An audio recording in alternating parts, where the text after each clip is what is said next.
જે સવારમાં પહોંચી ગયા મનોરથમાં, પછી પહોંચી ગયા ગાડી લઈને ટાટાના શોરૂમ. એમાં થયું એવું, હું જગદીશ ટાટા પંચ લઈને સવારમાં નીકળી ગયા ખંભાળિયા. વચ્ચે આપણે આવવાનું હતું સિદ્ધેશ્વર, ત્યાં આવવાનો હતો એક કેમેરો, એટલે પહોંચી ગયા અમે સિદ્ધેશ્વર ગાડી. આવવામાં મોડું થઈ ગયું. અશોકભાઈને ઘણા બધા ફોન આવી ગયા, ક્યારે આવી. કેમેરો લઈને લોકેશન પર પહોંચી ગયો. અશોકભાઈ આપણે આમ આખું કાઢતા થોડુંક મોડું થઈ ગયું. કેમેરો આપીને સિદ્ધેશ્વર ગામમાંથી ગાડી લઈને હું જગદીશ પહોંચી ગયા હાઈવે ઉપર. એક હોટલે બ્રેક લીધો ચા પાણી માટેનો.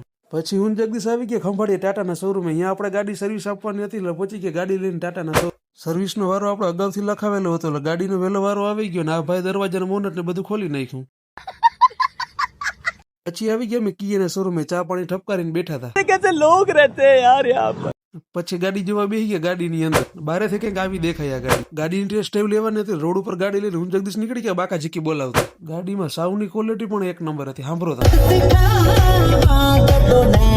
શોરૂમેથી ફ્રી થઈ ગયા, બપોરનો ટાઈમ થઈ ગયો, હોટલમાં આવી ગયા જમવા. આવી રીતે કંઈક જમવાની થાળી. પછી પહોંચી ગયા શોરૂમે ને આપણી ટાટા પાંચ સર્વિસ થઈ ગઈ હતી બિલકુલ રેડી ટના ટન.